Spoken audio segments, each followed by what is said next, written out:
the learning objective of these lessons is to get to know a bit better the audio tracks. We're going to import the vocals into our song, and we're going to adjust them and analyze a little bit how they work, so that we can continue building the song, but also learning more about Ableton. So if we look at our track here, I would like to go in my files. I'm going to upload now the vocals, starting from the vocals of Kenny 1. So there you go. And of course I need to drag it and position it where it belongs to. So I'm going to zoom out a little bit, go all the way to the back, and let's test if it works. Oops. Love my ukulele, I love my ukulele. I love my ukulele, let me down. I play my ukulele, I play my ukulele. I play my ukulele every day. So no, he has to start one bar earlier. I love my ukulele, I love my ukulele. I love my ukulele, let me down.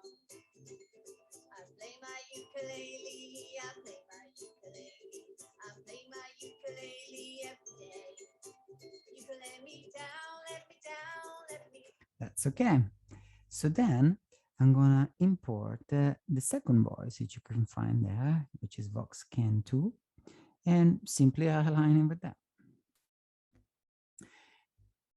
And I'll do the same for the voice. So Tommy.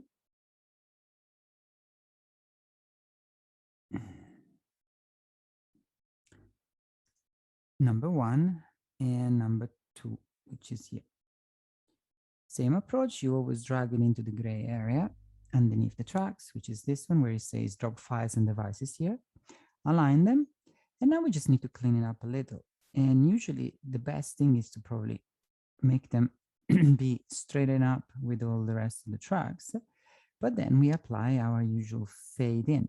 So in here you see this little dude here, which is our fade, and we can drag it all the way to the beginning. So anything that happened there, maybe Ken is sneezing, Tommy coughing, or preparing for singing, is cut out. You can decide maybe to cut even closer than that. That's most likely what people do in production of songs. Our purpose here is different to teach you the basics. I want to show you on a larger area. And so the sound here will go from 0 to the right volume. And if we solo by pressing this letter S, and to solo all of them, you need to command click on each S, you will hear that we can hear a little breath here, but that's normal and natural, but we don't want to hear any of the noise that is most likely in this area. I love my ukulele, I love my ukulele. Then, maybe keeping the same solo settings, we go all the way to the back, and we basically do the same. How am I zooming in and out? I'm just using my trackpad on my Mac to pinch, but this is like an option that you have to activate in the preferences, unless probably you have it by default.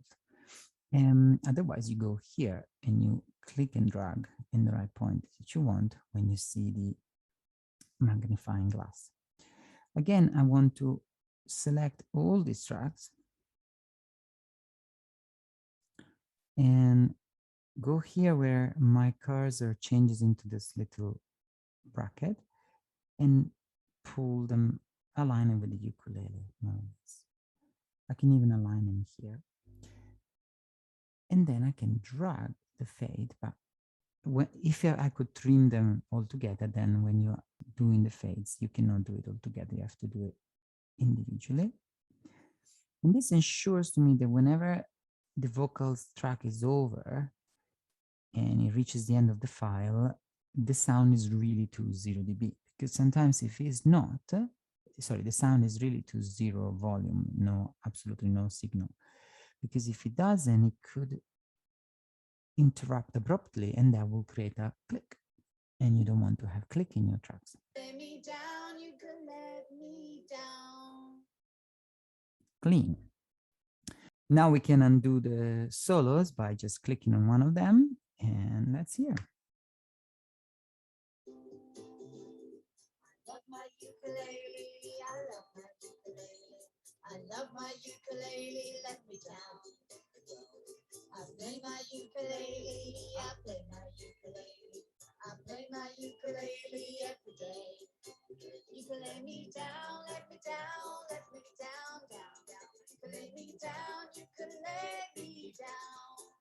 You can lay me down, let me down, let me down, down, down. You can lay me down, you can let me down. Last time I was in Brighton, I saw you on the street with some ugly fella. So it works. Let's examine the audio track. I'm looking at the clip view in this moment, just because it gives me a better view of the I/O of the system. So here you see, and of the return track, and of the send of the sends, of the return tracks, and of the main volume automation. Then it also gives you the delay of the track and this feature, which is for DJing. Usually DJ play a song on a deck and then they change it, switch it for another later on. So you can have this feature in Ableton where you can have songs on the A deck and then other songs on the B deck. And so constantly switching between the two. So Ableton becomes a very good tool for DJing. But we don't need it in this case, so we leave everything unselected, and that's it. The delay is not important right now. It's more important when you use very complex plugins. Instead, the volume area we want to have it, and that's the mute button. So if this is unselected, the track is muted. If this is selected, the track is solo, so you can only hear that. And this is the record button. This one is the pan button. And you can start thinking about where shall we place our tracks. Left to right, right to left, and it will be nice, at least with the vocals, which are here, to do something about it. And so why don't we select all the vocals here, which sounds like a nice choir, and group the track by going into the edit in the file, sorry, in the menu bar, going into the edit and click group tracks, which is Command G. If you do this, you create this thing called the group, and I Command R and rename it, and I call it vocals. That allows me to have one general volume for all the voices. See, the vocals are still running full blast, but my volume is 0. So it allows me a little bit more control of what I'm doing.